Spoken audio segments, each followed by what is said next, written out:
बहुत ध्यान से सुनना, कभी भी झूठी शोहरत, झूठी सत्ता मत दिखाना किसी के सामने। जैसे हो ना वैसे ही रहना, जैसे हो वैसे ही रहोगे ना तो 4 चांद लगा लोगे।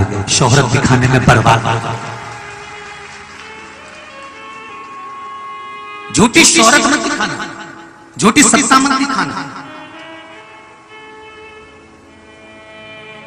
जो है वर्तमान में जैसी तुम्हारी स्थिति है, वर्तमान में जैसे तुम हो, वर्तमान में जैसी तुम्हारी स्थिति है उसके अनुसार रहिए। ये नहीं मैं मेरी जेठानी से साड़ी मांग लाती हूँ और शादी में पार्टी में पहनकर चली जाऊंगी। मैं मेरी देवरानी से साड़ी मांग लेती हूँ और उसकी साड़ी लेकर मैं मायके चली जाऊंगी। मैं जेठानी का हार पहनकर मायके चली जाऊंगी। मैं देवरानी का सामान लेकर मायके चली, नहीं, हमें नहीं चाहिए।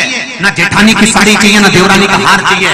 हमें अगर चाहिए तो भोलेनाथ का साथ चाहिए। सब कुछ हमें नहीं चाहिए वो शोहरत जिस शोहरत के बल पर हम दुनिया को रिझा सके, परमात्मा को ना रिझा सके। मंदिर में जाना, किसी शंकर के मंदिर में जाओ, चाहे राम के मंदिर में जाओ, चाहे कृष्ण के मंदिर में जाओ, तुम्हारे पास में अगर 1 रुपया भी नहीं है ना, मत चढ़ाना। पर मंदिर के अंदर खड़े होकर पड़ोसन से मत कहना, जी मुझे 10 रुपए दे दे, मैं चढ़ा दूं, तेरे को बाद में दे दूंगा। नहीं, बुरा तुमको नहीं लगेगा, बुरा मेरे महादेव को लगेगा कि मेरे सामने खड़ी होकर भी दूसरे के सामने हाथ फैलाती है। मुझसे तो कह हजारों का ढेर लगा देता, तो मुझसे तो कह। अब मंदिर में खड़ी है, शंकर के मंदिर में खड़ी है, कथा में बैठी हुई है, कथा में खड़ी, हम आपसे भी कहेंगे, शिव महापुराण की कथा में आते हो, जेब में हो तो दान करो, तुम्हारा मन हो तो दान करना, तुम्हारा मन हो तो बिठले सेवा समिति को देना, नहीं हो तो पड़ोसी से मांगकर या पड़ोसन से मांगकर 1 रुपया भी मत देना। हमें झूठी शोहरत नहीं चाहिए, हमें तो आप चाहिए जो महादेव के भक्त हैं। शोहरत से कुछ नहीं हो, नहीं चाहिए तुम्हारा ऐसा धन जो झूठी शोहरत का हो। शंकर के मंदिर में जाओ, चाहे कथा में जाओ, चाहे तीर्थ में जाओ, अपने कितने भी रिश्तेदार जाए और कितने भी VIP जाए, उनसे मत मांगना कि मुझे भगवान के सामने जरा देना, 50 रुपए मैं घर चल के दे दूंगी, मैं होटल में चल के दे दूंगी, मैं तुम्हें बाद में दे दूंगी। भले तुम बाद में दे दोगे, पर इज्जत तो गिरा दी मेरे महादेव की, शान तो गिरा दी। सास बैठी हुई है और तू पड़ोसन से कह रही है, काकी जी तुम बहुत अच्छा अचार बनाती हो, तुम्हारे बराबर कोई नहीं बना सकता, तो सास को बुरा नहीं लगेगा कि बेटा मेरे साथ में रह रही है, एक बार मेरी भी तारीफ तो कर देती, एक बार मुझसे भी तो कह देती। कुछ जरूरत थी, तूने मायके में जाकर कहा कि मेरे को ये सामान पहुंचा दो, एक बार सास ससुर से कहती तो सरी की मम्मी मुझे इस चीज की जरूरत है, नहीं दिलाता, तब बोलती। उसी तरह मेरा देवादिदेव महादेव है, तुम शंकर जी के मंदिर में गए, लोटा दूसरे का मांग रहे, तुम शंकर जी के मंदिर में गए, पानी दूसरे से मांग रहे, तुम शंकर जी के मंदिर में गए, बेलपत्री दूसरे से मांग रहे, तुम शंकर जी के मंदिर में गए, सामान दूसरे से मांग रहे। तुम्हारे पास हो तो तुम चढ़ाओ, नहीं है तो शंकर जी का उठाकर शंकर जी को चढ़ाओ और हमें दुनिया के आगे शिव महापुराण की कथा कहती है 2 तरह की वाणी होती है, एक में आपने क्रोध कर दिया, आप शब्द कह दिया, ताना दे दिया, गालियां दे दी, और एक शब्द अमृत का मीठा बोल दिए, प्रेम की वाणी बोल दी, उसका एक आनंद दूसरा है, उसका एक संबोधन दूसरा है। एक विष लेकर आ रहा है, एक अमृत लेकर आ रहा है। शिव जी कहते हैं जो अमृत लेकर आ रहा है उसका आनंद ही दूसरा है, उसके चेहरे की चमक ही दूसरी है। भगवान विष्णु कहते हैं सुनो किसान, मैं आपको धन्वंतरी पूजन का विधान बताता हूं। भगवान कहते हैं किसान, सुंदर कृष्ण पक्ष की त्रयोदशी को कार्तिक के महीने में धन्वंतरी देव का पूजन, धनतेरस का पूजन माना जाता है। सुनो किसान, एक सुंदर भूमि पर देसी गाय का गोबर से लीपन कर कर, अगर गाय का गोबर ना मिले सुंदर जल से लीपन कर कर, वहां एक सुंदर चौक को पूर कर, आप सभी को ज्ञात होगा कि चौक पूरने में रंगोली का प्रयोग नहीं होता। आप लोगों को मालूम होगा चौक पूरने में आटा और हल्दी का प्रयोग होता है। काय का प्रयोग होता है? आटे और हल्दी का प्रयोग। आटे हल्दी का प्रयोग क्यों होता है? क्योंकि आटा समृद्धि को बढ़ाता है, लक्ष्मी वैभव को बढ़ाने वाली हल्दी होती है, इसलिए जब चौक पूरा जाता है भूमि पर तो चौक पूरते समय आटा हल्दी का प्रयोग करते हैं। थोड़ा सा चावल का दाना या गेहूं का दाना रख दिया जाता है, उसके ऊपर एक सुंदर चौकी, एक चौरंग, एक पाटा रख दिया जाता है। भगवान विष्णु बता रहे हैं किसान को धनतेरस के पूजन का वर्णन, और जो भगवान विष्णु ने बताया है वही पूजन का वर्णन आप लोग श्रवण कर रहे हैं। रस का प्रयोग कर पूजन करें और शिव महापुराण के इस भाव को, विष्णु पुराण के इस भाव को, स्कंद पुराण के इस भाव को आप धारण करें और जो विधान भगवान विष्णु बता रहे हैं उसके हिसाब से, उसके अनुसार आप लक्ष्मी का पूजन, धनतेरस का पूजन करें। चौकी लगाएं, चौरंग लगाएं, पाटा लगाएं, उस पाटे पर एक सुंदर लाल वस्त्र धारण करा दें, लाल वस्त्र बिछा दें। एक थाली लें, उस थाली पर कंकु से, रौली से, कुंकू से गिला कर स्वस्तिक का निर्माण कर दें। स्वस्तिक का निर्माण कर घर में अगर चांदी का सिक्का हो, अगर चांदी का सिक्का नहीं हो, चांदी का कॉइन नहीं हो, तो अपने घर का 1 का सिक्का, 2 का सिक्का, 5 का सिक्का, 10 का सिक्का, जो भी आपके घर में हो वो कॉइन ले लें महाराज, उसको थाली के अंदर रख दें स्वस्तिक के ऊपर। फिर उसका स्मरण करें। आटे के 7 दिए बनाएं, एक थाली में, एक प्लेट में रख लें, घी के दिए बनाएं और उसमें सुंदर बाती को लगा दें। ध्यान दीजिएगा, इसमें जो बाती लगेगी वो लंबी बाती लगेगी। लक्ष्मी जी की पूजन में जितनी भी बाती लगे वो लंबी लगे। महाराज घी के दिए लगा दें 7, 7 दियों को प्रज्वलित कर लें, प्रकट कर लें। एक दिया तेल का लगा लें। तेल का जो दिया लगाया है, जहां पर आपने सिक्का रखा है, कॉइन रखा है, उसका लेफ्ट हैंड, मतलब आप ऐसे बैठे हो तो आपका सीधा हाथ की ओर आप तेल का दिया लग दें। और जो 7 दिए आपने लगाए हैं वो लक्ष्मी जी के राइट हैंड, मतलब आपका लेफ्ट हैंड हो गया, लक्ष्मी जी का राइट हैंड, आपका लेफ्ट हैंड हो गया, आपका उल्टा। वहां पर 7 दिए जो आपने प्रज्वलित करे हैं वो प्लेट में रख दें। सुंदर थाली जो आपने पूजन की तैयार करी है, उसमें कुंकू, रोली, हल्दी, अबीर, गुलाल, चंदन, मौली, लाल धागा, मौली, अमरबेल के टुकड़े, कमलगट्टे, हल्दी की गांठ,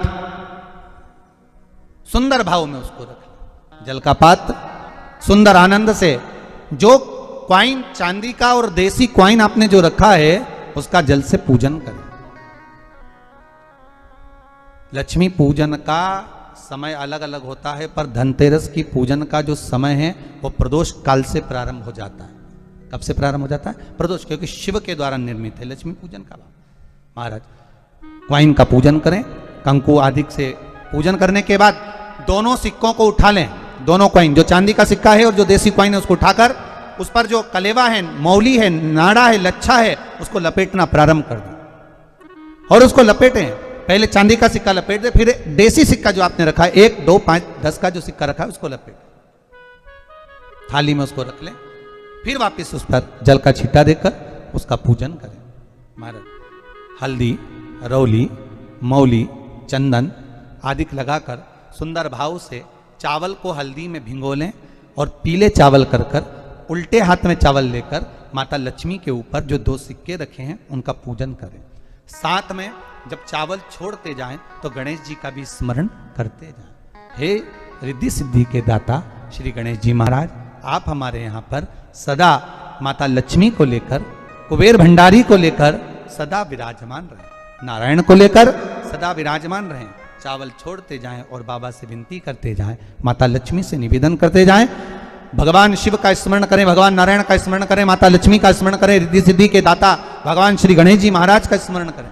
छोड़ते जाएं। जब चावल पूर्ण छोड़ दें, पूजन पूरी तरह से हो जाए, तब महाराज 7 सुंदर आनंद से अमरबेल के टुकड़े, अमरबेल वृक्ष पर एक पीले कलर की बेल चलती है, पीली, उसमें पत्ते नहीं होते, वो किसी भी वृक्ष पर डली रहती, वो अमरबेल कहलाती।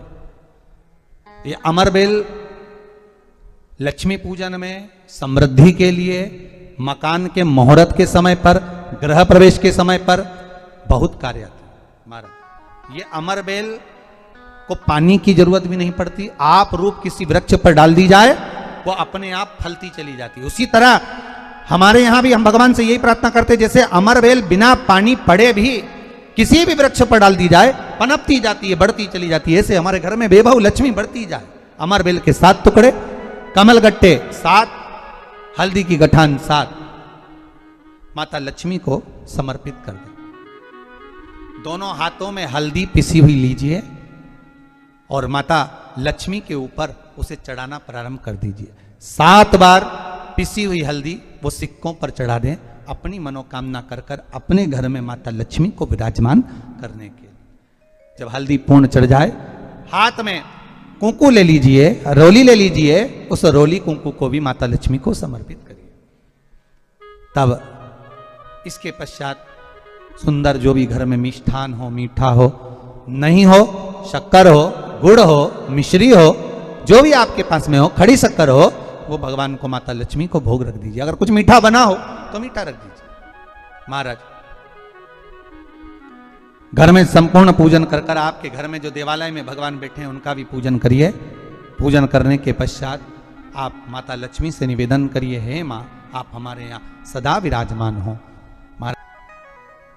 आज धनतेरस से रूप चौदस, अमावस्या, एकम और दूज, ये 5 दिन तक दीपावली का पर्व मनाया जाता है, दीप महोत्सव मनाया जाता है। पूजन करने के बाद जो 7 दिए आपने प्लेट में रखे हैं, थाली में रखे हैं पूजन के लिए घी के, उन 7 दियों से माता लक्ष्मी की आरती उतारिए। उन 7 दियों से माता लक्ष्मी का पूजन करिए। माता लक्ष्मी से विनती करिए, मां हम आपके पुत्र हैं, मां आप हमारे घर का रास्ता भूल गई हो, मां बहुत कष्ट है, बहुत दुखी है मां। पर भगवान शिव पर विश्वास कर कर, कुबेर भंडारी पर, कुबेरेश्वर महादेव पर विश्वास कर कर, भगवान नारायण के सुंदर प्रसंगों पर विश्वास कर कर, मां भगवान शंकर का अनुमोदन कर कर, हे मां आप हमारे घर में विराजमान हो, मां आप हमारे मार्ग को, हमारे घर को, हमारे घर के रास्ते को, हमारे घर के द्वार को आप भूल गई हो मां। हे विभव लक्ष्मी, हे धन लक्ष्मी, हे संतान लक्ष्मी, हे मां लक्ष्मी, हे धान्य लक्ष्मी आप हमारे घर में विराजमान हो। 7 दीप जो प्रज्वलित करे हैं उससे माता की आरती उतारिए। फिर माता को झोली पसार कर प्रणाम कर कर भूमि पर नमन करो। जब झोली पसार कर प्रणाम करें, झोली को अपनी ओर गिरा लें और माता को नमन कर कर जो 7 दिए आपने लगाए हैं उन 7 दिए को अलग अलग स्थान पर ले जाकर, जैसे घर के हॉल में, एक रसोई घर में, एक जहां पर आप लक्ष्मी रखते हो उस स्थान पर, एक घर के द्वार के पास में, एक तुलसी के क्यारे के पास में, ऐसे अलग अलग 7 स्थान पर उन दीप को रख दिया जाए। महाराज एक भगवान का जहां पूजन हुआ है, लक्ष्मी की जहां आराधना करी, एक दीप वहां पर भी रखा जाए। जो तेल का दिया लग रहा है उसके पास में, फिर कहेंगे तेल का दिया माता लक्ष्मी के उल्टे हाथ पर और घी का दिया माता लक्ष्मी के सीधे हाथ पर। मतलब जो सिक्के आपने रखे हैं उस सिक्के का उल्टा हाथ तेल का, मतलब आपका सीधा हाथ होगा जहां तेल का दिया रखाएगा, और जहां आपका उल्टा हाथ होगा जहां पर घी का दिया लगाएगा। वहां माता जी का सीधा हो गया, आपका उल्टा हो। माता का स्मरण, माता लक्ष्मी से निवेदन करिए, हे मां कृपा सागर, करुणा सागर मां आप भगवान विष्णु के साथ विराजमान हो, आप भगवान नारायण के साथ में हमारे यहां सदा विराजमान हो मां, ऐसी कृपा कर दीजिए। महाराज मां से विनती कर कर बड़ा उत्साह, बड़ा उमंग, बड़ा आनंद रखना, ये भाव रखना घर में। भगवान विष्णु कहते हैं किसान से, हे किसान आपने अगर धन्वंतरी की पूजन करी है, धनतेरस की पूजन करी है, कोई वस्तु, कोई सामग्री अगर आप लेकर आए हो, कोई पात्र लेकर आए हो, कोई तांबे का पात्र लाए हो, जो भी वस्तु आप नहीं लेकर आए हो उसका भी पूजन उसी दिन कर लेना चाहिए,